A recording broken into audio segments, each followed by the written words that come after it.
It's late long after the shops have closed, streetlights hum, moths circle the lamps. The town square is almost empty, just a few parked cars, a shuttered bakery, and the distant murmur of a highway. In the center of that quiet square, there's a stone. Most people never notice it. It's low to the ground, dark with age, the edges worn soft by 1,000 passing shoes. It might look like an old step, or a chunk of broken curb someone forgot to haul away. But tonight, you're not just walking by. You're standing in front of it. You can see the faint grooves where iron once scraped. You can trace the shallow depressions where someone's shoes dug in, searching for balance or maybe for courage.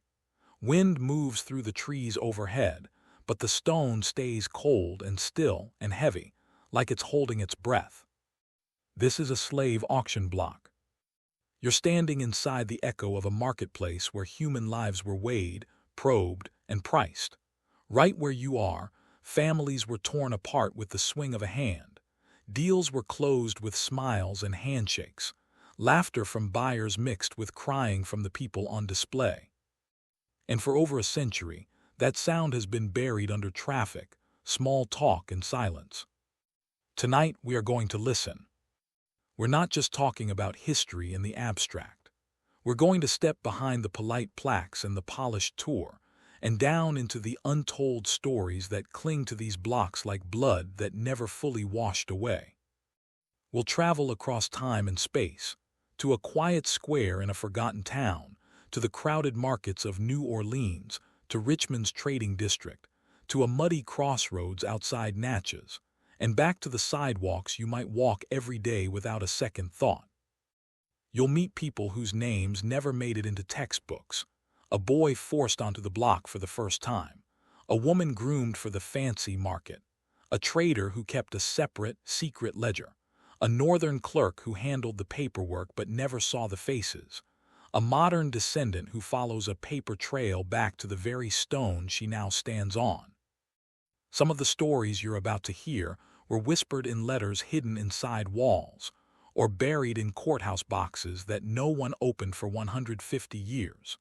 Some were never written down at all, but they live in the scars on this landscape, in the way certain buildings lean, in bricks recycled into church steps and courthouse stairs. Before we go any further, do something for yourself and for them. Choose one word that describes what you feel right now as you picture that stone in the dark. Just one word: anger, numb, curious, ashamed, tired, haunted. Type that word in the comments. Then stay with this story until the end and see if that word is still the same. Because before we're done, we'll stand over a flooded graveyard under an interstate, walk into a restaurant built above a slave jail, open a ledger where human beings were reduced to numbers, and we'll return to that quiet stone in the square to see it in a different light. Let's begin where so many journeys in this country began. On the block. The town doesn't appear on many tourist maps. Locals call it Ashmore, tucked somewhere between the pine forests and the cotton fields of Georgia, not too close to any major city, not far enough away to feel safe from its shadow. Main Street is short and straight, a drugstore, a barber shop, a brick courthouse dating back to the 1840s. And there, just off the courthouse steps, is that stone. By daylight, it's even more ordinary. People sit on it to tie their shoes. Kids leap from it during games of tag. A stroller wheel bumps against it and keeps rolling. When it rains, water pools and the hairline cracks. You wouldn't know, unless someone told you, that it was once the most important square of rock in the whole county. The person who tells you is an older black woman with sharp eyes and a key ring big enough to start a prison riot. Her name is Miss Carter. She meets you on the courthouse lawn, her cardigan pulled tight against the late afternoon chill. She doesn't bother with small talk. She just looks at the stone, then at you. "Seen this before?" she asks. You admit you walked past it twice last year and never really noticed. She nods once, like that's exactly the answer she expected. "Come on," she says, jingling the keys.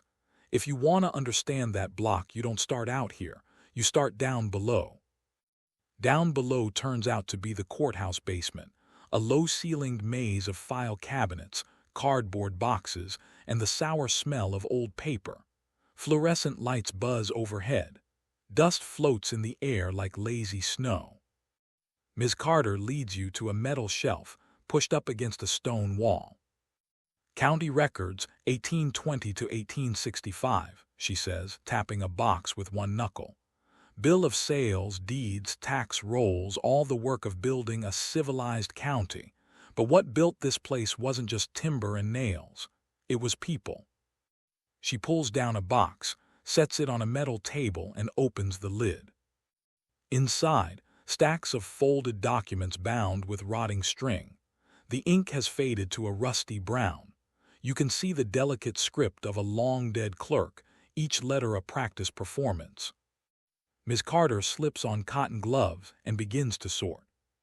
So many folks ask me about battles, she says, about generals and flags and who shot where, but you want to know where the real war happened. She nods toward the ceiling, toward Main Street, toward the stone. Out there, every time that block was used, another piece of someone got killed.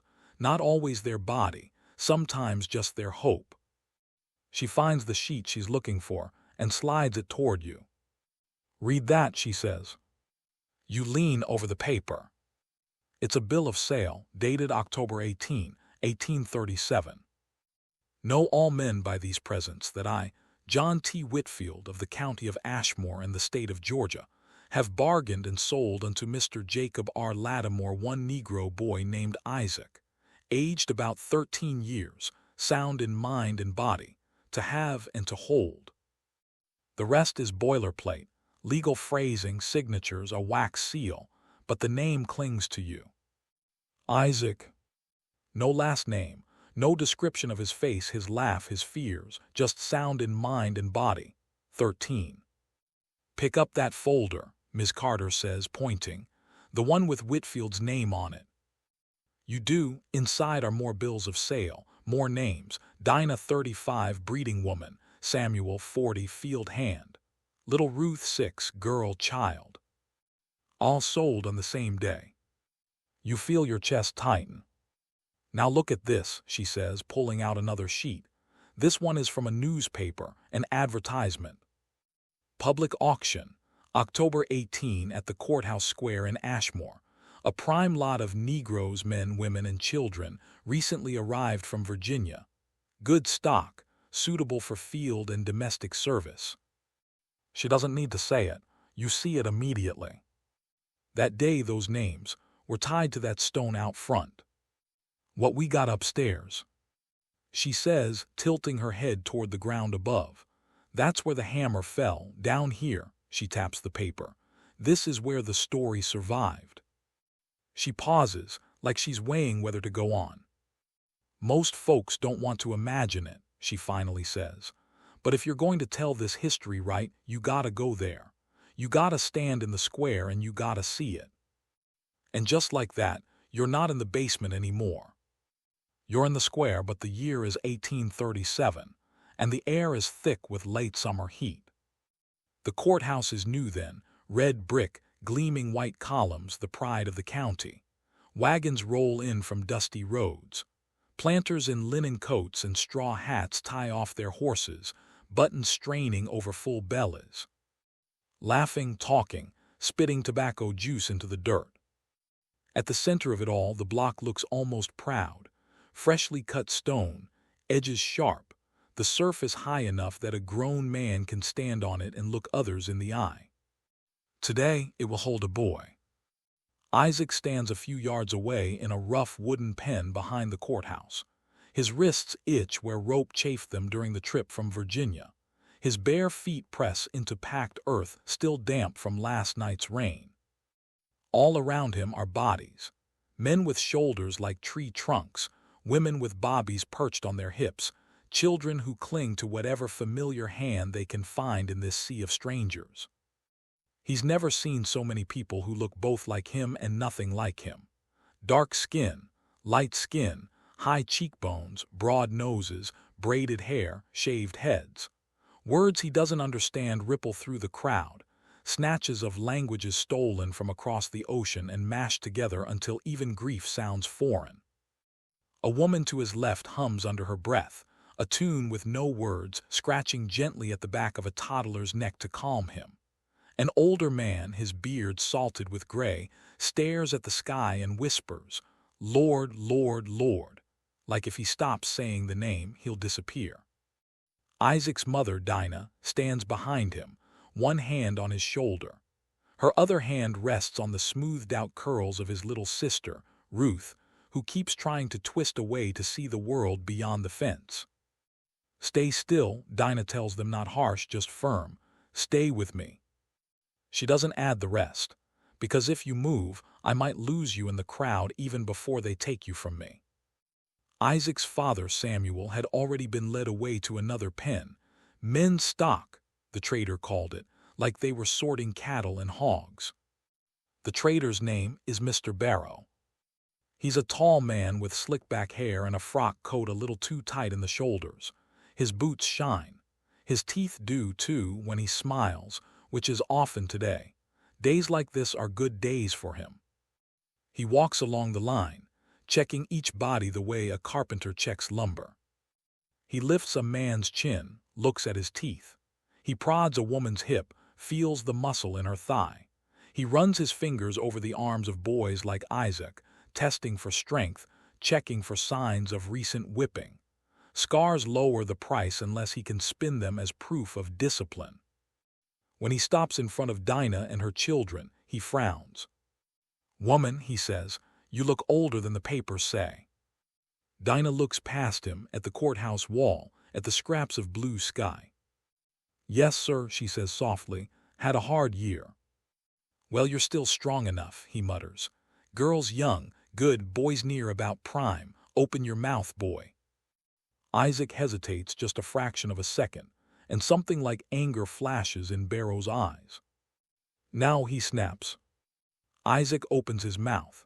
Barrow pinches his chin hard, fishes his fingers along the gums, counts the teeth like coins.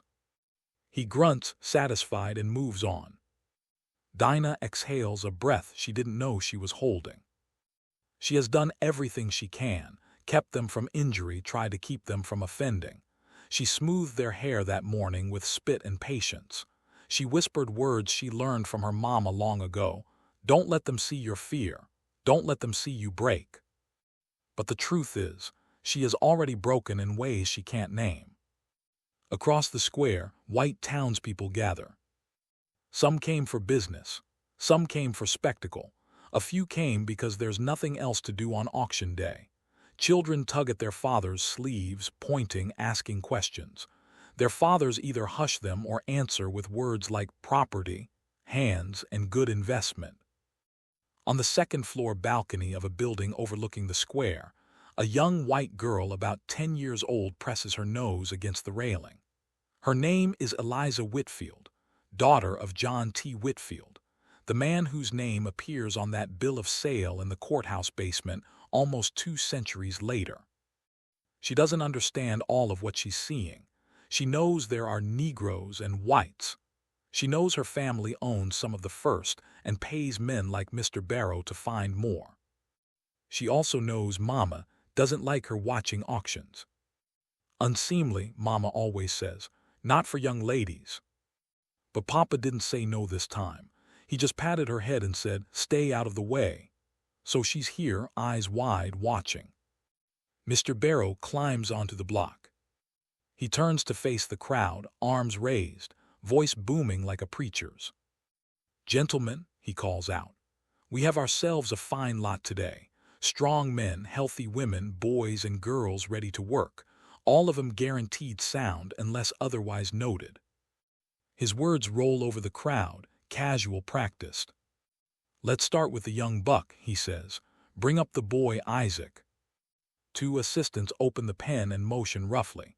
Dinah squeezes Isaac's shoulder. "You mind what I told you," she whispers. "Stand straight, look at me when you can." He nods, but when the assistant takes his arm and pulls, he looks down, watching his own bare feet step into the dust. As he approaches the block, the world seems to narrow. The chatter of the crowd fades to a low hum. The sun beats on his scalp. The stone looms in front of him, a gray rectangle worn smooth on top. He sets one foot on it, then the other. For a heartbeat, he's taller than he's ever been. He can see over the heads of grown men. He sees the courthouse flag fluttering. He sees his father, Samuel, in the other pen, eyes locked on him. He sees his sister's small hand gripping the fence, knuckles white. He sees Eliza on the balcony, staring at him like he's part of a play. Then the measuring begins. "Turn around, boy," Barrow commands. Isaac turns. Hands prod his shoulders, his ribs. Fingers press against his spine, test his thighs. Someone in the crowd calls out a question about his health. Barrow answers with easy lies and convenient truths. "Never been sick a day," Barrow says. "Strong as an ox, look at those arms." A man in a wide-brimmed hat and muddy boots steps closer, squints, and says, "Let me hear him talk." Barrow nods. "Speak, boy," he orders. "Tell him where you from." Isaac's mouth is dry. His voice cracks when he says, "From Virginia, sir." The man studies him for a second, as if that one sentence confirmed or denied his worth. "Good lungs," the man says. "He'll last in the fields." The bidding starts. Numbers fly back and forth, each one more unreal to Isaac than the last. He doesn't know what $400 means. He has never seen that much money, never held even one bill that didn't immediately belong to someone else. All he knows is that every shout, every nod, every lifted hand brings him closer to something he cannot see, a place he doesn't know, a life decided for him by men who don't bother to ask what he wants. "Sold," Barrow roars finally, bringing his hand down like a gavel. "To Mr. Jacob R. Lattimore for $475. The crowd murmurs approval. Isaac looks for his mother. Dinah has both arms wrapped around Ruth now, like her small body could shield the girl from what's coming. Tears streak Dinah's face. Her lips move silently. "I love you, I'm sorry. God keep you." The buyer, Lattimore, steps forward to claim his purchase. He's a younger man than Isaac expected, his beard thin, his hands soft. He wears a coat too fine for heavy labor. He looks Isaac over with the flat interest of someone inspecting a new wagon. "Come on, boy," he says. "We got a long ride ahead." The rope goes around Isaac's wrist. He stumbles as he steps down from the block. The brief height, the feeling of being above everyone's heads, is gone. He's back at his old level, except his old world is already gone. As Lattimore leads him away, he passes close to the pen where Samuel stands. For a second, father and son are side by side, half an arm's length apart. Samuel reaches through the slats of the fence, fingers straining. Isaac does the same. Their fingertips brush. Not a full grip, not a proper embrace, just that barest contact of skin on skin. "Hold fast," Samuel says under his breath. "I'll find you," Isaac whispers, though he doesn't know how or where or when. Then the moment is over. The rope pulls him onward. On the balcony, Eliza feels something twist in her stomach. She's watched pigs led to slaughter before. She's seen calves yanked from their mothers. This feels like that, but worse, because the boy on the rope looked right at her once, and in that fraction of a second, she saw herself reflected in his eyes, not as mistress, not as owner, but as another child who didn't choose any of this. Down below on the stone, another body takes Isaac's place. The auction continues.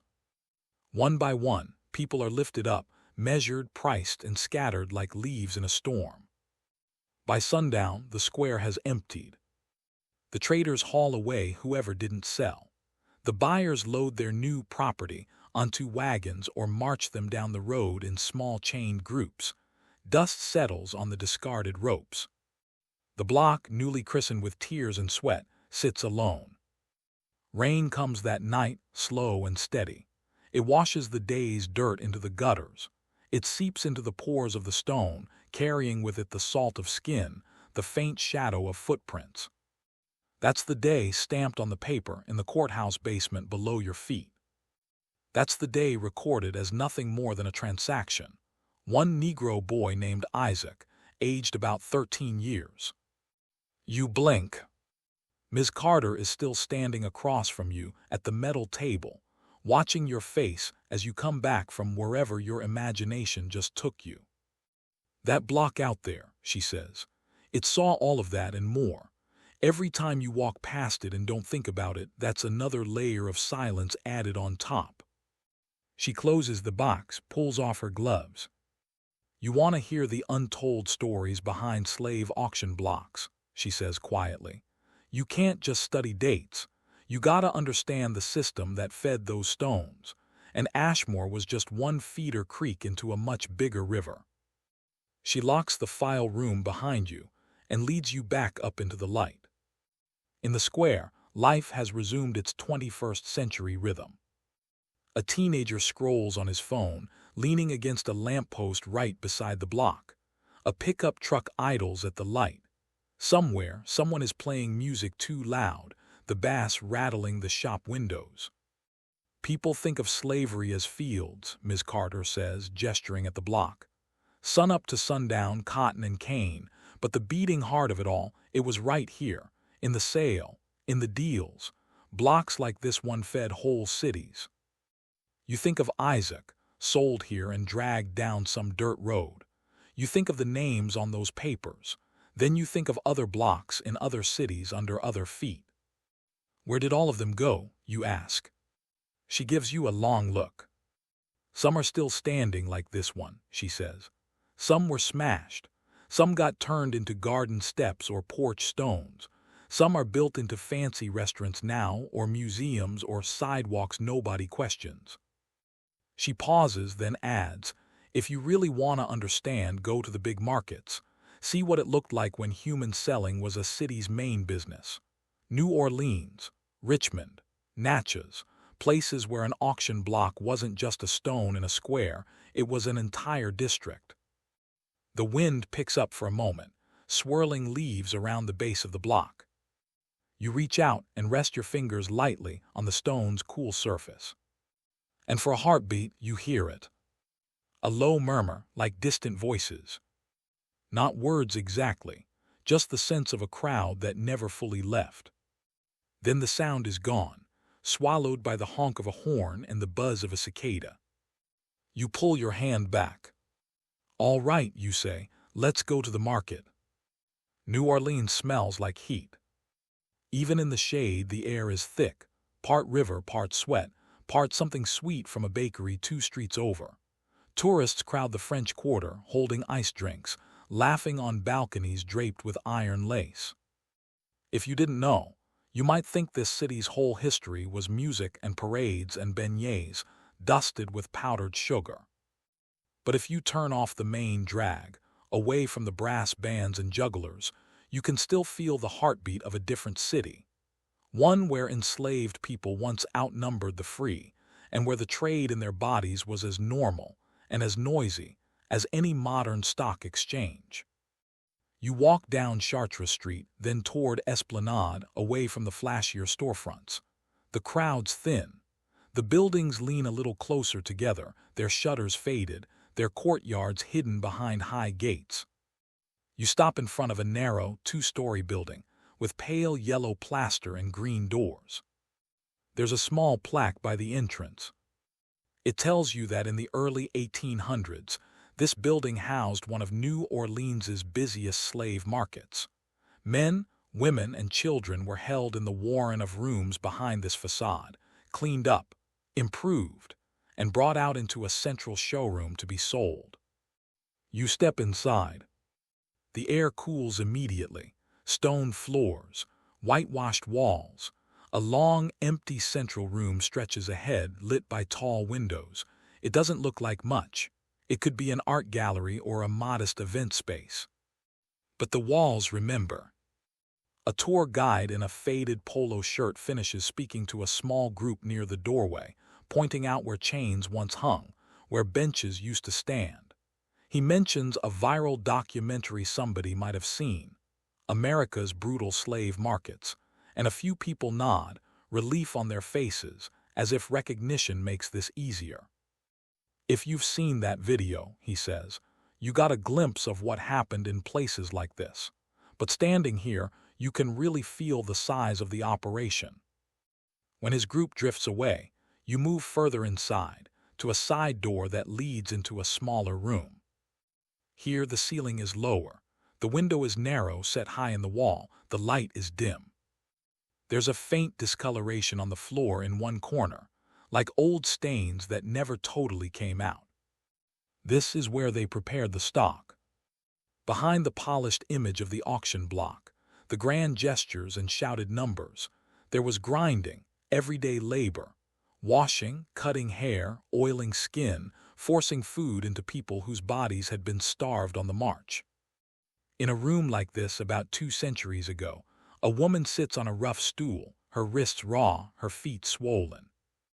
Her name, the one her mother called her by, was Adelaide. In her first language, it meant something like noble, but that word feels distant now, far away, like the curve of the African coast she watched vanish weeks ago over the rail of a ship. Here she is not Adelaide. On the paper tacked to the wall outside, she is Adeline, aged about 19, nearly white, suitable for house service. The nearly white part is important. It means the traders think she will fetch a high price, maybe for more than just housework. They have a separate category for that, a separate set of buyers, the men who prowl markets looking not for strong backs, but for faces they find pleasing. Nothing about that is written on the ads, but everyone in this room understands. The women who work here, free women of color, paid a pittance to scrub and dress the captives, know the difference between a girl who will be sent to the fields and a girl who will end up in some man's private rooms. They know what fancy girl means. One of them, a middle-aged woman with tired eyes and calloused hands, stands behind Adelaide now, combing through her hair. "Hold still," she murmurs in French. "We're almost done." She is not rough, but she is not gentle either. There's no time for tenderness. There are too many bodies to prepare before the next showing. Water from the basin runs down the back of Adelaide's neck. Her skin is dotted with goosebumps. She shivers once, then forces herself still. The woman oils her arms, smoothing away the ash of dry skin until they gleam. She pinches her cheeks to bring color to them. She adjusts the simple dress someone chose for her, light cotton, cut low enough at the neck to display her collarbone. In another corner of the room, a man in a stained shirt and vest sharpens a small knife. He will trim calluses from feet, excise infected flesh if he must, make bodies look as healthy as possible. Behind him, a wooden bench waits for the next reluctant patient. When traders sell cotton, they bale it. When they sell sugar, they bag it. When they sell people, they do this. A door opens. A man in a dark coat and top hat steps inside, the smell of cigar smoke clinging to him. He is not a buyer, he is the doctor. Dr. Cortland checks every shipment that comes through this market. He is there not out of charity, but out of economics. Sick slaves bring bad prices, and no one wants to be stuck with damaged goods after the hammer falls. "Let's see the girl," he says in clipped English. The woman behind Adelaide steps back. Adelaide stares straight ahead, her eyes focusing on a crack in the plaster. The doctor circles her once, twice. "Open your mouth," he orders. She does. He peers inside, prods at her gums with the handle of his pen. He pinches the skin on the back of her hand, watches how quickly it falls back, checking for dehydration. He listens to her heartbeat with his ear pressed briefly to her chest, more for show than real concern. He notes the small scar on her left forearm, likely from some childhood accident, and decides it's not worth mentioning. "Healthy enough," he says, "mark her as such." On a small slate, a clerk writes a symbol indicating her condition. That symbol will be read by buyers later, as they stroll through the showroom. The clerk's name is Thomas. He's 23, pale, with ink-stained fingertips. He came here from New England 2 years ago, chasing the promise of easy money in a booming southern port. He tells himself he doesn't own anyone. He doesn't whip anyone. He just keeps the books. That's how he sleeps at night. At first, he was almost fascinated by the efficiency of the market, the way numbers flowed, the way credit and debt moved from ledger to ledger. But after the first few auctions, the novelty wore off. The smell of fear never did. Lately, he has started a second ledger. In his main book, he notes the official details: age, price, destination, buyer. In the hidden one, small enough to tuck inside his coat, he adds other things. A fragment of song he heard someone humming behind the wall, the way a man stared at his baby daughter as she was carried away, the exact words an old woman whispered when the rope went around her wrists. He does not know why he writes these things down. Maybe it is guilt. Maybe it is some small attempt at resistance. Maybe it is just that he can't bear for all of this to be reduced entirely to numbers. That hidden ledger, later lost and then found again in a box of junk at an estate sale generations later, is the reason you know anything at all about a woman like Adelaide. By midday, the showroom is full. Men in waistcoats stroll down the line, canes tapping the stone floor. A few women trail behind their husbands, their eyes skimming over the bodies without landing, as if not looking too closely will absolve them. The traders arrange the stock carefully. Strongest field hands first, displayed in a block like a living advertisement. See the quality we offer. Then house servants, women in simple but clean dresses, boys with quick eyes suitable for errands and table service. Near the end, where the light from the window falls just so, stand the women like Adelaide. Nearly white, very light.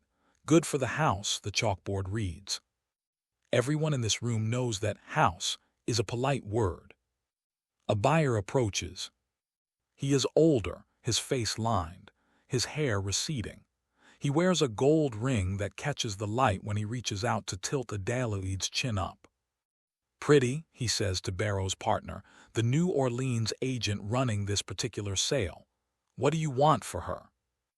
Depends what you're wanting her for, the agent replies smoothly. The buyer's eyes linger a little too long at the curve of Adelaide's throat. You know what I want, he says. They talk numbers while she stands there, her heart pounding, her mind drifting somewhere else, to the smell of palm wine in her father's courtyard, to the taste of mangoes, to the lullabies her mother used to sing. She hopes quietly that if she cannot escape this place, she might at least stop feeling. As they bargain, Thomas the clerk stands just behind the agent, quill ready. He hears the buyer's name, Colonel Dixon, from a plantation upriver. He writes it down in the official ledger. In the secret one, he adds a single extra note. Looked at her like she was already in his bed. The price settles. A handshake. Another life sold. Another unseen story bound to the stone underfoot, to the small platform in the center of the room where bidders had stood earlier to get a better view. Just a raised square of wood now, but once a block like the one in Ashmore, hauling people up above the crowd so they could be inspected. That night when the building empties, the rooms echo. In the small prep room, a faint streak on the wall remains where someone once leaned their forehead and wept. In the main hall, the walls have absorbed languages long silenced: French, English, Wolof, Igbo, Yoruba, Haitian Creole. Standing there in the present, you can almost hear them if you let your mind go quiet. You think of the viral documentary the guide mentioned earlier, the one that brought some of these images to millions of screens, America's Brutal Slave Markets, and you're grateful for every person who watched it, who looked away from their usual feed for 15 minutes to stare at this violence in the face. But what you're feeling now in this room goes deeper. Because behind every sweeping shot and every narrated fact, there were specific breaths, specific heartbeats, specific people who stood on invisible blocks and waited for their lives to be taken from them. You walk slowly down the length of the showroom, tracing the path buyers once walked.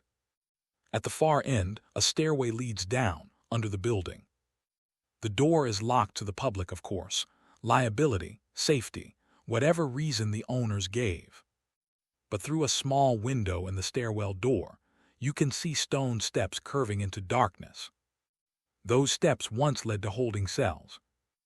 Damp, low rooms where people spent their last nights in New Orleans before being marched to the levee and shipped upriver. Some scratched their names into the soft brick. Some pressed their hands against the wall and prayed. Some sat in silence, already halfway inside themselves, as if refusing to give this place any more of their voice. Those walls are still down there, a few feet below the wine racks and storage spaces some later owner installed. This city, like every city touched by this trade, learned to build new lives right on top of the old. You step back out into the glaring glare of the street. A busker on the corner starts playing a trumpet, the bright notes bouncing off the stone. A group of tourists pose for a selfie a few doors down. No one looks at the plaque. The auction block here is mostly gone. No dramatic stone in the middle of a square, just a remembered platform inside a quiet room. But the principle is the same. Elevate some, reduce others, turn people into currency. And New Orleans wasn't unique. The same rhythm played out in Richmond, in Charleston, in Savannah, in Montgomery. If Ashmore was a feeder creek, and New Orleans a broad bend in the river, then Richmond was one of the main channels, funneling lives from the upper South to the deep South, from worn-out tobacco fields to hungry cotton frontiers. To understand what those auction blocks were built on, you have to follow the road that led there. The road that thousands of black feet walked, chained together, heading south. The road to Richmond starts in the hills of Virginia. It winds past fields studded with stubble, through small towns whose names never made it into history books, past the sagging barns of families who once grew tobacco and now grow debt. Enslaved people plowed these fields for generations. They built houses, dug wells, raised children who were never legally theirs. For a long time this work made fortunes. Then the soil began to tire. The tobacco wore it out. But the demand for enslaved labor didn't shrink, it shifted. Further south and west in Alabama, Mississippi, Louisiana, cotton was king. Sugar cane, too. Those crops devoured bodies, and the planters who grew them wanted more hands, more workers, more stock. Someone had to supply them. Men like Barrow, the trader who sold Isaac in Ashmore, had colleagues up here, a whole class of dealers who made their living walking people down to the markets. In the winter of 1836, a man named William H. Franklin, another trader, another middleman, rides into a small Virginia county with a ledger in his pocket and a keen eye. He meets with planters over suppers heavy with meat and gravy. They talk about prices. He offers to take some of your surplus people off your hands and deliver them to buyers in Georgia and Alabama. Surplus people. In the cabins, the people in question hear whispers. They see the way their owners avoid their eyes. They know what it means when a trader comes to call and the master's tone turns smooth and calculating. Being sold down the river is a phrase that already has weight in their world. It means sweat that never dries. It means sugar fields that rot men's teeth. It means a line that once crossed might as well be the ocean in between. In one of those cabins, on a bitterly cold night, Elijah sits on a rough-hewn stool, hands clasped so tightly his knuckles ache. He is 22. His back bears the raised tracks of whip marks earned for things as small as speaking when not spoken to, as large as stealing time to see a woman he loved on a neighboring plantation. That woman, Lydia, sleeps fitfully in the corner, their baby girl curled against her chest. Rumors floated through the quarters today. Franklin is buying. And he ain't just taking the troublemakers this time. An older man muttered by the fire. He's taking who he can sell. Elijah is both. He watches his daughter's small fist flop open and closed as she dreams. He wonders what is worse, to be taken and leave her behind, or to stay and watch her grow up in this place, under the eye of men who own everything about her. Morning comes with a sharp knock on the cabin door. Out here, a white overseer calls, "All of you." They shuffle into the yard, breath steaming in the cold air. Franklin stands near the porch, flanked by two hired men. He looks them over the way a butcher eyes a herd. Names are called. Bodies are inspected. Elijah feels every glance like a thumb on a bruise. When they reach him, Franklin frowns. "This one's been in trouble before," he says, flipping through notes the overseer provided. "Might have to discount him." He grips Elijah's jaw, turning his face left and right. "But he's strong," Franklin adds.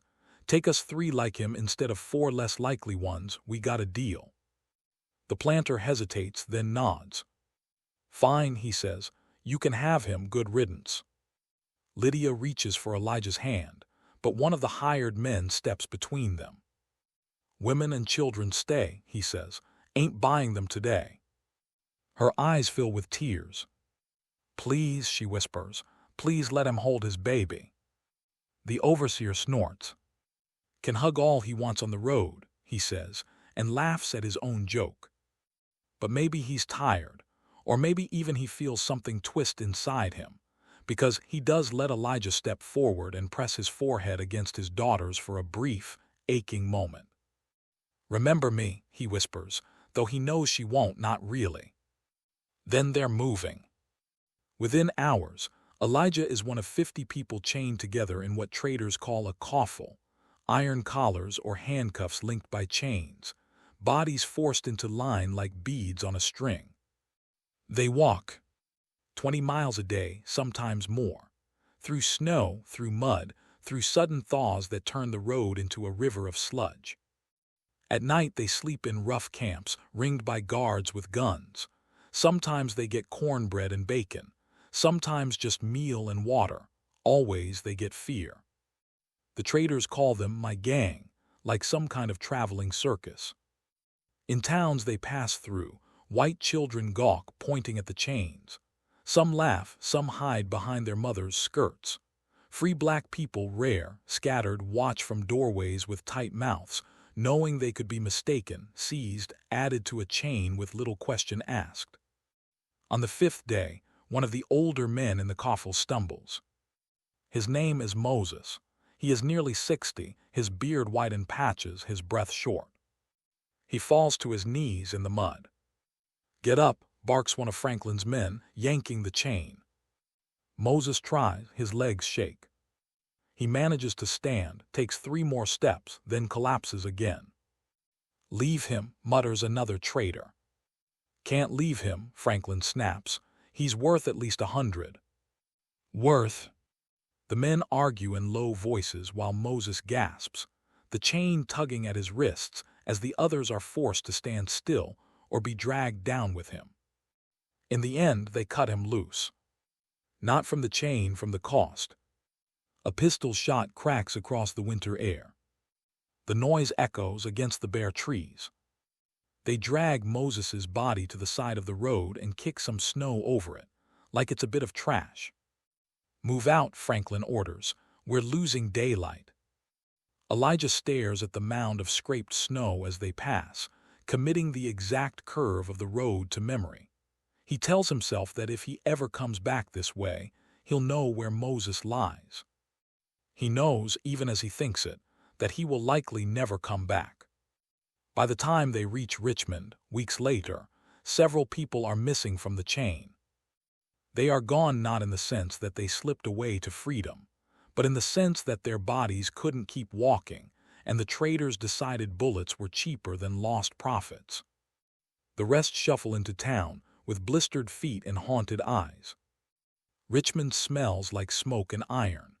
The James River runs beside it, carrying barges heavy with tobacco, flour, and people. In the district called Shockoe Bottom, The air hums with commerce. Warehouses line the streets, their brick faces pocked and soot-stained. Taverns overflow with men spending money they just made. Stables bray, blacksmith hammers ring. And in the middle of it all, the slave jails. They call them traders' yards or Negro jails, but they function like warehouses for human flesh. High wooden fences, iron bars on the windows, signboards out front, slaves bought and sold here. In one of these, Franklin's coffle is marched through the gate. The men and women are unchained for a moment, herded into a courtyard like cattle being penned. Elijah stretches his neck, flexes his fingers, feeling the ghost of the iron still clamped around them. "Welcome to Richmond," one of the guards says with mock cheer, "marketplace of the South." He laughs as if he's made a fine joke. For the next few days, the people Franklin brought from Virginia will be housed here, fed just enough, scrubbed up, and brought out in smaller groups to stand on yet another block, this one in a city that has turned auctions into daily routine. The auction house itself is impressive. A wide building with a tall central hall, its floor sloping gently downward like a theater, so the audience in the back can see the stage. The stage is the block. Unlike the rough stone back in Ashmore, this one is polished wood, raised several feet off the ground. With steps at the side, a railing runs along the front of the balcony above, where ladies and curious onlookers sometimes sit to watch, just like Eliza did in her small town. Here, though, the scale is bigger.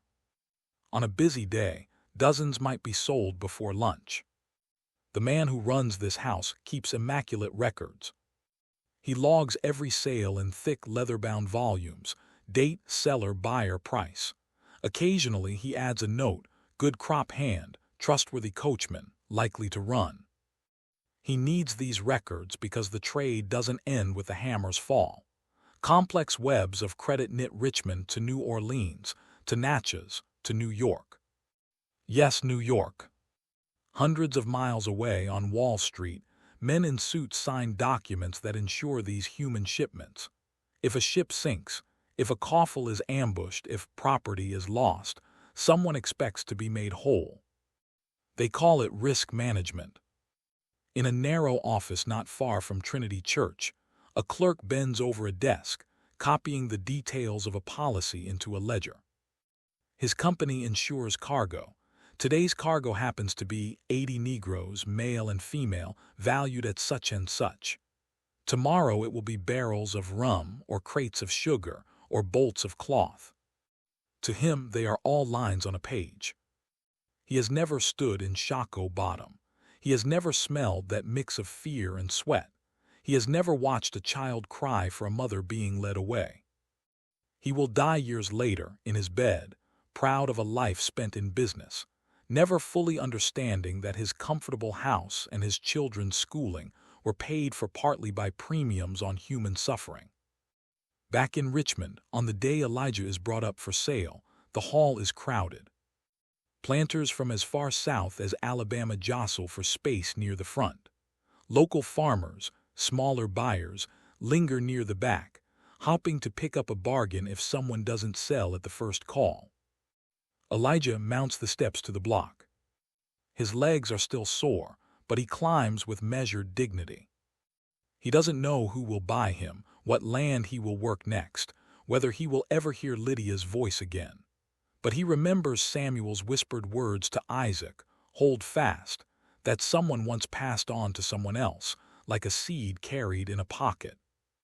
He chooses, deliberately, not to let his shoulders slump. The auctioneer, a man with a voice so smooth it could slide over glass, spreads his arms. "Gentlemen," he booms, "a fine lot from Virginia just arrived, sound, healthy, acclimated. No Africans here, all born in these United States." He says it like it's a selling point. The bidding begins. Elijah's life, like Isaac's, is sliced into numbers. 400, 450, 5. "Sold," the auctioneer cries, and the hammer falls. This block, polished and elevated, feels different from the rough stone in Ashmore, but the purpose is the same: to turn people into inventory, to elevate their bodies just long enough to strip them of everything else. Years later, long after the war, the building will be torn down. The block will be dismantled. Stones from the foundation will end up reused in other construction. The ground, pressed down by thousands of shuffling feet, will be paved and repaved. Today, in the 21st century, Shockoe Bottom is a mix of bars, apartments, and parking lots. If you stand there at dusk, the hum of cars on the nearby interstate fills the air. A brewery patio glows with hanging lights. Laughter spills into the street. But a few yards away, a patch of ground is conspicuously bare. No building sits there. No one paved it over for a lot. It is grass and dirt and a single historical marker that most pedestrians barely glance at. Beneath that patch of earth lie bones. Bodies of enslaved and free black people, buried hurriedly, without markers, in what was once the African burial ground. For decades, the city let part of it be used as a parking lot for state employees. Only in recent years did activists force the city to acknowledge what was under their tires. On some nights, local guides bring small groups here by lantern light. One of them, a man in his 40s with locks pulled back in a knot and a voice as steady as a drumbeat, stands where the grass meets the sidewalk. He tells story after story about coffles coming into town, about jails built over graves, about how the city's wealth stacked itself, block by block, on top of black bodies. He calls Shockoe Bottom ground zero of American slavery. He isn't exaggerating. Standing there, you feel a strange doubling. On one layer, this is just another city neighborhood with its pizza slices and cheap drinks.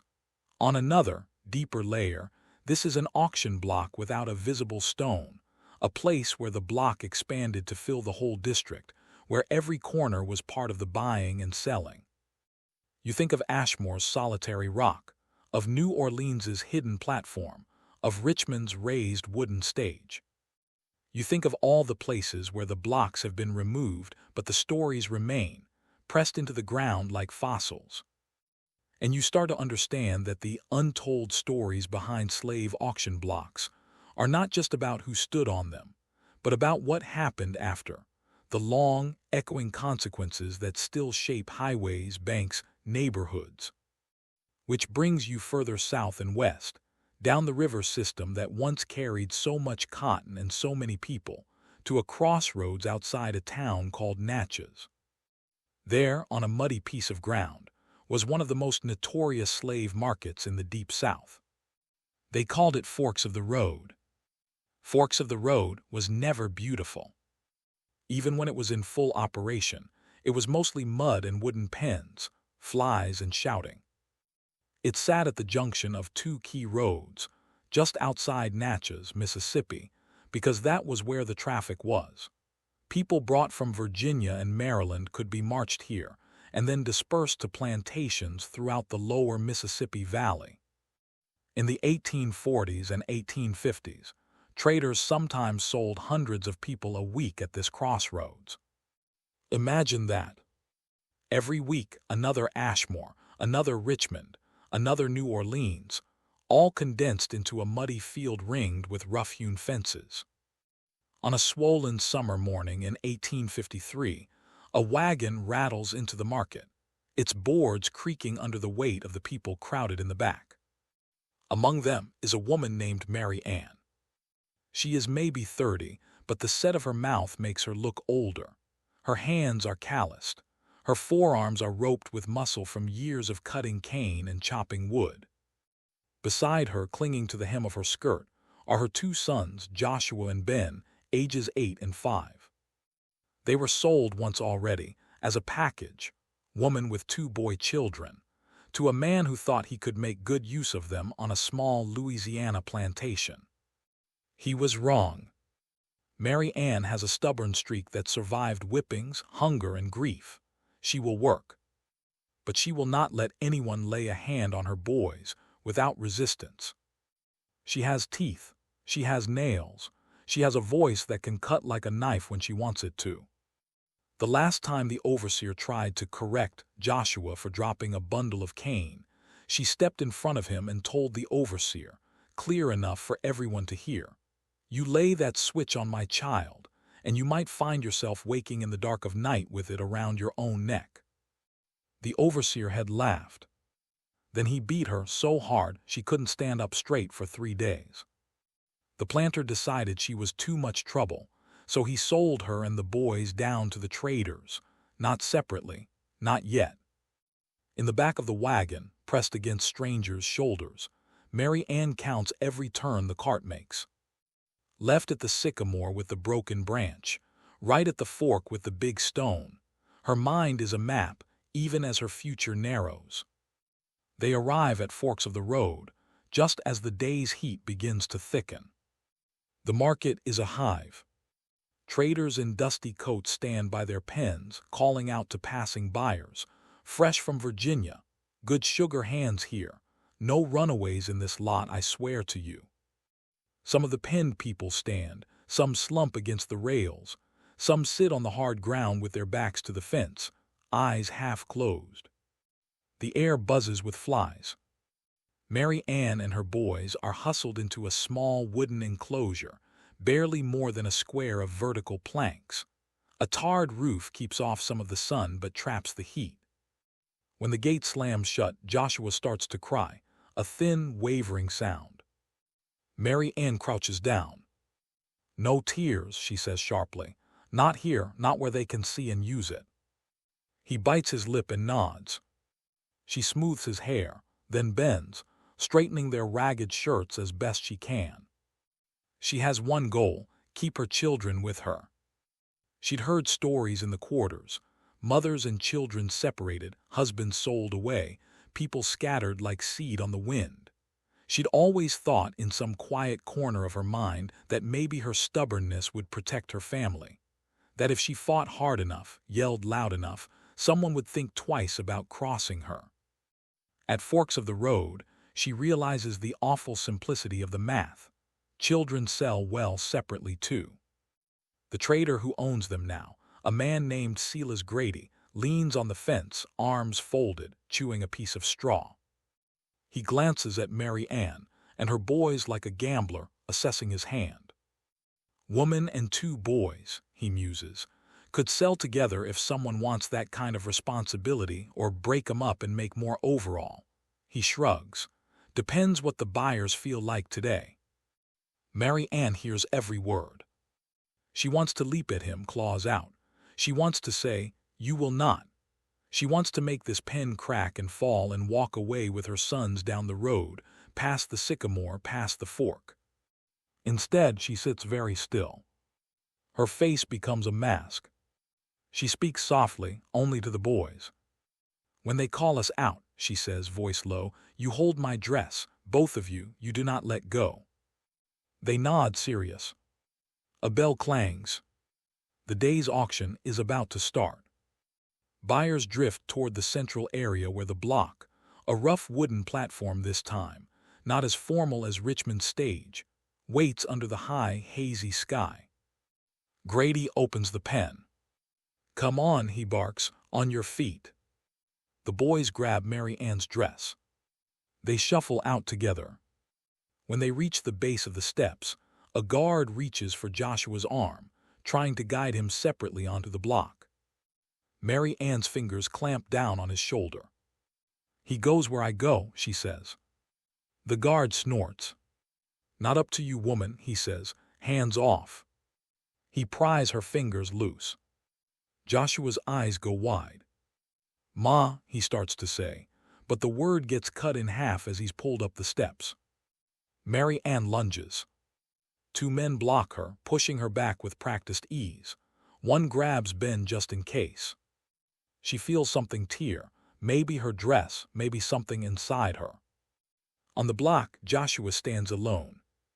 He is small for 8 but wiry from constant work. He looks younger than he is, which might help his price, make him seem pliable, more useful as a house servant or a playmate for some white child. "Boy," the auctioneer calls, "how old are you?" Joshua opens his mouth. The answer sticks in his throat.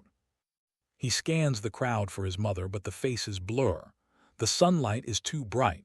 The air feels too hot. Answer, the man snaps. 8, Joshua manages. Speak up, the buyer in the front row says him, peering. 8, Joshua yells, his voice cracking. The men chuckle. That's better, the auctioneer says. Healthy lad, quick on his feet, who will start me at 200. Below, Mary Ann thrashes against the hands holding her. Let me go, she screams. You ain't splitting us, you hear me. But the men just tighten their grip. The bidding goes fast. 200, 220, 250. Sold, the auctioneer cries, to Mr. Anders there in the blue coat. A man with a sunburned neck and a half-buttoned shirt steps forward. Joshua looks at him like he might be dreaming. Mr. Anders takes the rope that has been looped loosely around Joshua's wrist. Come on, boy, he says. I can't, Joshua whispers. What? Anders asks, impatient. I can't leave my ma.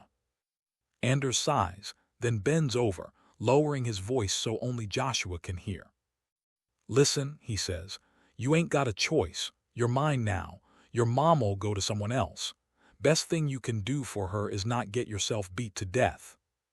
The words are blunt but not cruel. He isn't trying to comfort. He's just tired of dealing with this part. He tugs the rope hard. Joshua stumbles down the steps. In that moment, in front of everyone at Forks of the Road, something happens that will never be recorded in any ledger or bill of sale. With the heel of her ragged shoe, Mary Ann slams her foot into the packed dirt at the base of the steps and carves a mark. Just a quick, hard drag of her heel, down then across, a symbol known only to her. It is a shape her grandmother scratched on the floor by her mat in a village far across the sea, when she wanted to remember something important. It is the shape Mary Ann traced in the dust once when she buried her first child. Now she carves it here on this market ground, as Joshua is led away. It is her way of saying, this happened, here, we stood here together once. Then she is hauled back into the pen. She doesn't see which direction Anders leads Joshua. She doesn't know who will buy Ben or her, or if they will ever breathe the same air again. The traders will record the day's totals. The buyers will note their new assets in plantation account books. The Forks of the Road will continue to hum with business for years.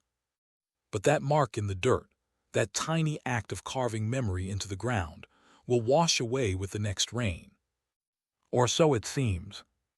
A century and a half later, a woman named Lauren kneels by the side of a road outside Natchez, in a field that looks like any other. Grass, weeds, a roadside ditch. There's a small, simple sign now, Forks of the Road, site of slave market. Tourists sometimes stop, read it quickly and drive on. For Lauren, this sign is a grave marker. Her great-grandmother kept a story alive in their family, passed down like an heirloom. We came through Forks of the Road. That's all. No names, no faces, just the location repeated like a compass point. As an adult, Lauren got curious. She spit into a tube for a DNA test. She dug through online archives. She drove to county courthouses and asked, like you did in Ashmore, to see boxes people hadn't touched in years. She found fragments. A bill of sale for a Mary Ann aged about 30 with 2 boys, sold in Louisiana. Another document listing a boy Joshua, 8, sold in Natchez to a man named Anders. The dates were close. The locations overlapped. She couldn't prove beyond a shadow that these were her ancestors, but the trail felt warm. That's why she kneels here now, on this muddy ground. She presses her palm flat to the earth. This is where they stood, she says aloud, though no one else is around. She imagines a woman with her jawline, 2 boys with her brother's eyes, a rough wooden platform, a quick, desperate scratch of a shoe. She closes her eyes and tries to picture the mark, the shape. She draws it in the air with one finger, down then across, a simple cross-like symbol. She feels silly for a second.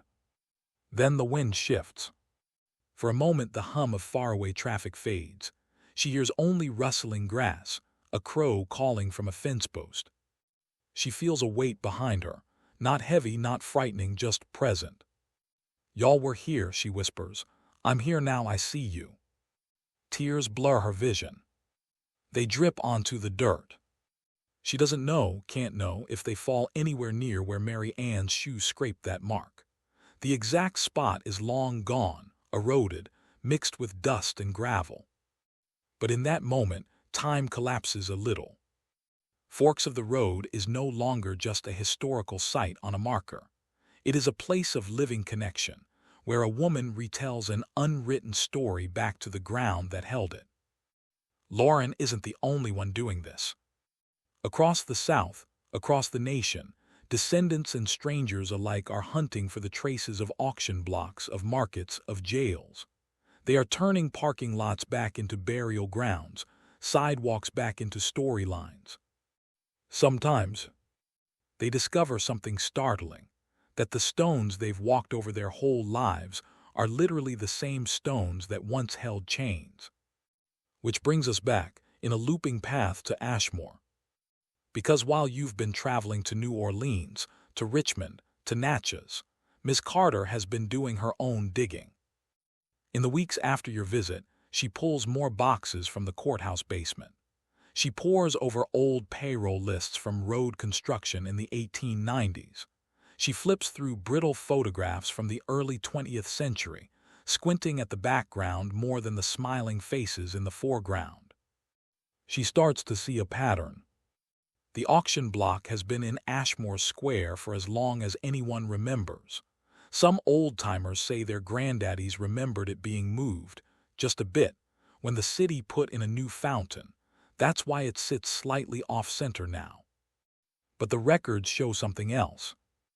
In 1889, the city hired a contractor to build new steps for the courthouse. The invoice lists materials: lumber, nails, stone from old market platform. Market platform. The handwriting is faint but clear. It hits her like a cold wind. Ms. Carter walks out to the courthouse one early morning, before the town wakes up. She climbs the front stairs slowly, running her hand along the outermost step. There in the corner, half covered by a century of paint and grit, she sees it, a patch of stone different from the rest, darker, smoother, edges rounded in that familiar way. They cut the block. They sliced it, repurposed it, built it into the place where justice was supposed to be dispensed. People have walked up and down these steps for more than 100 years. Jury members, judges, defendants, newlyweds picking up marriage licenses, protesters demanding change, all treading on the same stone that once held Isaac, Dinah, Samuel. The block is not just the lonely rock off to the side of the square. It's also underfoot, part of the institution that replaced overt slavery with other controls. Ms. Carter leaned down until her cheek almost touched the step. "Found you," she whispers. She thinks of you, out wherever you are, piecing together stories from Ashmore to Natchez. She thinks of how many other blocks ended up like this, chopped, hidden, walked on. You will stand on these steps soon, story in hand, ready to see the building in a different way. But before we return completely to Ashmore, there is one more thread to pull. Because auction blocks didn't just vanish when the Emancipation Proclamation was read, or when the last Confederate troops surrendered. What happened to them after the war is one of the most chilling parts of their story. In the first months after the Civil War, in towns across the South, there was a strange, fragile electricity in the air. Enslaved people walked away from plantations, some with nothing but the clothes on their backs, some carrying bundles of belongings, some holding onto freedom papers like they were Holy Writ. In some places, white planters accepted the new reality with sullen resignation. In others, they fought it with everything they had, including violence, new laws, and terror groups that would soon call themselves the Ku Klux Klan. But for a brief moment, in the immediate aftermath, there were acts of raw, symbolic justice.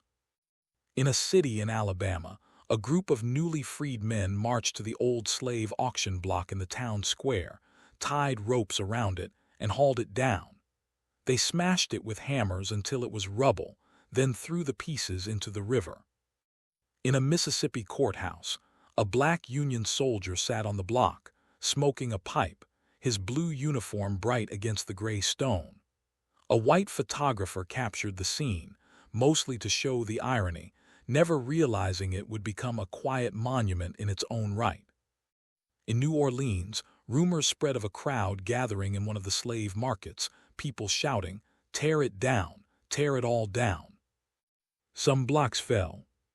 Some did not. In Ashmore, nobody toppled the stone. Maybe there weren't enough freedmen in town with the time or tools. Maybe the white authorities guarded it, not as a relic of slavery, but as a useful step. Maybe people were simply too busy trying not to starve. Instead, in Ashmore, the block slowly lost its direct connection in everyday speech. Newspapers started calling the square Market Square, without the word slave. The platform was used for other auctions, livestock, wagons, estate sales. Politicians stood on it to make speeches. Preachers used it as a pulpit for revival meetings. The stain remained, but it was covered with new uses. By the 1890s, children growing up in town heard rumors, whispers that once upon a time they sold Negroes there. Some believed it, some didn't. Adults shushed the talk, saying, "That was a long time ago, ain't no use dredging it up." A local photographer took a picture of the square in 1903 when a traveling circus came to town. In the foreground, a clown juggles. In the background, barely visible if you do know where to look, is the block with a boy perched on it, legs dangling. The caption on the postcard reads, "Fun at Market Day, Ashmore Ga." In New Orleans, one former slave mart was converted into a hotel. Guests drank in a bar whose brick arches once framed cells. The owner said the building had good bones. They marketed its old-world charm. In Richmond, parts of Shockoe Bottom fell into neglect. Later, as highways were planned, engineers looked at the low-lying district and thought, convenient place for an interchange. Concrete pillars planted themselves in ground that had absorbed the auctioneer's voice. In Natchez, forks of the road turned back into pasture land. For decades, cows grazed where people once stood in chains. And in northern cities, where many liked to believe their hands were cleaner, old slave market signs quietly came down. Few people today know that for a time in the early 1700s, New York City had its own auction block near the East River, where enslaved Africans were sold alongside barrels of molasses and crates of furs. The stone platform there disappeared into the city's constant churn, its rocks probably shipped to some other construction, all memory of its exact location fading under skyscrapers. What replaced the blocks was not an honest reckoning, but a kind of curated forgetting. History books written in the late 19th and early 20th centuries talked about loyal slaves, the Old South, states' rights. They painted slavery as a regrettable but gentle system, where auction blocks were minor footnotes, not central stages. Meanwhile, the people who remembered the full horror were aging and dying. Some left behind narratives, dictated to writers in the 1930s as part of the Federal Writers Project. In those, elderly men and women spoke of the speculator's yard, of the stand where they sold us, of the time my mama was put up on the block. Others carried their stories to the grave, too tired or too wary to share in a world that still saw them as less. In the early 1900s, a photographer in Charleston, South Carolina, sold postcards showing the old slave market there, a row of buildings where people had been auctioned for generations. Tourists bought them as souvenirs, curiosities from a bygone era. Some of those postcards had writing on the back like, visited the quaint old slave mart today. Hard to imagine they used to sell people here. Weather is fine. Wish you were here. The casualness is suffocating. By the 1950s, as the civil rights movement began to build, black organizers marched through southern towns where auction blocks still sat in plain sight. They passed them on the way to city hall protests, to lunch counter sit-ins, to voter registration drives. In some rare cases, they used them. In one small town, activists stood on the same stone used to sell bodies and delivered speeches about freedom, their words rising from the same height, facing a different kind of crowd. It was an act of reclaiming. Yet even then, few white newspapers mentioned the connection. Their stories focused on outside agitators, race trouble, never on the way the town's very architecture had been built to display, divide, and control. Time layered. In Ashmore, sometime around 1963, someone slapped a coat of white paint over the lower courthouse steps, including that patch of old stone Ms. Carter later found. Photos from a school desegregation protest that year show black children walking up those steps, flanked by police, their shoes hitting the same rock Isaac once stood on. No one at the time said, "Those are the auction block steps." People knew, in their bones maybe, in their family stories definitely, but the official narrative stayed quiet. It took until the 1990s for that to start changing in earnest. Around then, across the country, people began asking more pointed questions. Where exactly were the slave markets? Are any of the blocks still around? What happened to them? Local historians, many of them black elders like Ms. Carter, began to speak up, to point at stones and say, "Right there. That's where they sold us." In Charleston, the old slave mart building was turned into a museum focused specifically on the domestic slave trade. In Natchez, activists fought to have forks of the road recognized as a historic site, not just a weedy lot. In Richmond, community groups like the ones led by that guide in Shockoe Bottom pushed for the excavation and memorialization of the African burial ground and the slave trading district. It has been, to put it mildly, a fight. Developers see prime real estate, politicians see controversy, descendants see graves. In Ashmore, when Ms. Carter first suggested putting up a plaque by the block, some on the town council rolled their eyes. "Why stir up trouble?" one asked. "That was so long ago." "Because trouble was already stirred," she answered. "Our whole town sits on it." She brought receipts, literal ones. The bills of sale with Whitfield's name, the old invoices that showed the courthouse steps made with stone from Old Market platform, the faded photos with the block in the background, the narrative from one of the last black elders in town, recorded on a cassette tape in 1982, in which he said simply, "My granddaddy told me they sold his mama right there." Eventually, grudgingly, the council approved a small marker. Not as big as Miss Carter wanted, not as blunt, but something. It reads, "On this site in the 1800s, enslaved African Americans were bought and sold. This stone was used as an auction block. May we remember their suffering and honor their resilience." Tourists sometimes stop and snap a photo. Locals walk by, eyes flicking toward it and away. Some nights teenagers sit on the block again, scrolling on their phones, the words "bought and sold" inches from their sneakers. One of them, a lanky black kid named Malik, leans back on his hands and squints at the plaque. "I knew they had slaves here," he says to his friend. "I just didn't know this was where." Figures on a screen, a general sense of history, is one thing. The weight of your own body on the same stone is another. He moves his hands. For the first time, he feels a kind of unease about using the block as a casual seat. Not because he's afraid, because he feels watched, not by police, not by white neighbors, but by people from another time. He gets up and stands beside it instead. His friend laughs. "What the rock got cooties now?" she asks. He shrugs, embarrassed. Nah, he says, just feels weird is all. He doesn't have the words for it. He doesn't know how to say, I feel like if I sit on it, I'm sitting on my great something's neck. He doesn't know how to articulate the sense that this stone is both his inheritance and his burden. But he feels it. And that feeling matters. Because auction blocks are not just artifacts. They are touchstones. They force contact between the past and the present in a way that textbooks can't. Which brings us finally back to you. It's late again in Ashmore. The square is mostly empty, just like the first night we stood together at the block in the dark. But now, when you look at that stone, you don't see just a random chunk of masonry.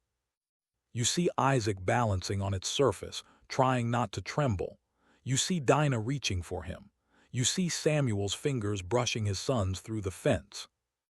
You see Adelaide standing on a New Orleans platform, her skin oiled, her eyes far away. You see Thomas, the clerk, writing her story into a hidden ledger in a cramped back room. You see Elijah climbing Richmond's high stage, his ankles still sore from the road, the auctioneer's voice bouncing off the rafters.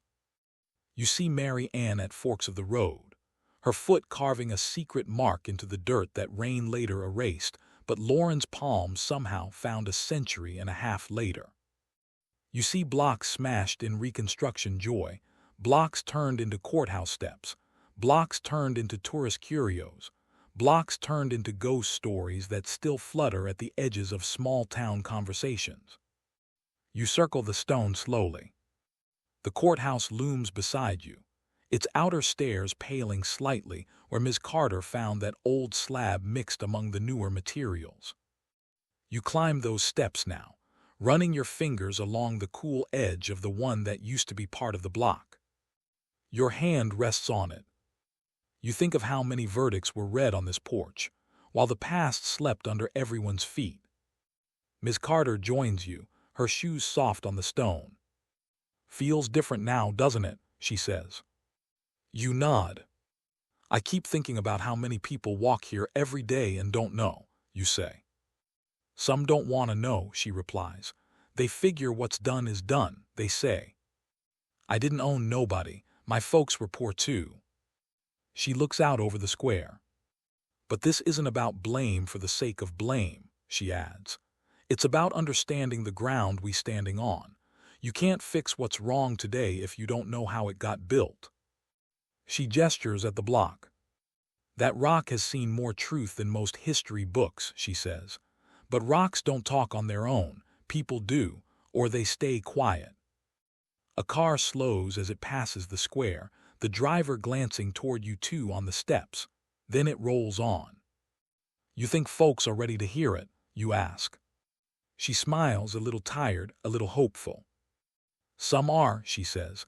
Some ain't, but we tell it anyway, for the ones who stood there. She taps the block with the toe of her shoe, and for the ones who still don't know they're standing on top of them. You step back down onto the square. For a moment, you imagine something impossible. You picture the stone glowing faintly, lines of light tracing the edges of every place it once was, the original block in the middle of the yard, the step built into the courthouse, the possible fragments repurposed in someone's garden wall. You picture similar lights flaring all across the map. In New Orleans courtyards, in Richmond's Shockoe Bottom, in Natchez's Forks of the Road, on a street corner in New York, under a restaurant in Charleston. If all the auction block stones in America lit up at once, the whole map would sparkle with ghosts. Then the image fades. The stone sits in its patch of dirt. The plaque gleams faintly. The cicadas sing. Before you leave, you walk up to the block one more time. You lay your hand flat on its surface. This time, when you pause and listen, the sounds that rise up aren't quite as muffled. You hear laughter, Isaac's maybe from some moment before the sale, long before this day.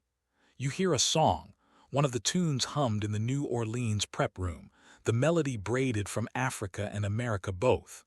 You hear murmured prayers in multiple languages, all pointed upward. You hear most clearly of all a question.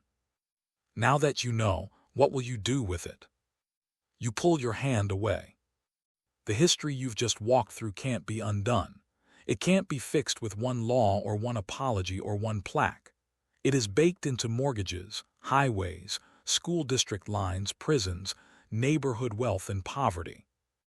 Auction blocks were the stages where the violence of slavery was made visible, public, theatrical. Today, the violence has different stages: courtrooms, welfare offices, border checkpoints, traffic stops, hospital waiting rooms. But the echoes follow. Remembering the blocks doesn't solve any of that on its own. But forgetting them guarantees we'll keep building new ones without recognizing their shape. So before the story ends, do one more thing. Think back to the word you typed in the comments at the very beginning. The one you chose when you first pictured this stone in the dark. Is it the same word you choose now? If not, what changed?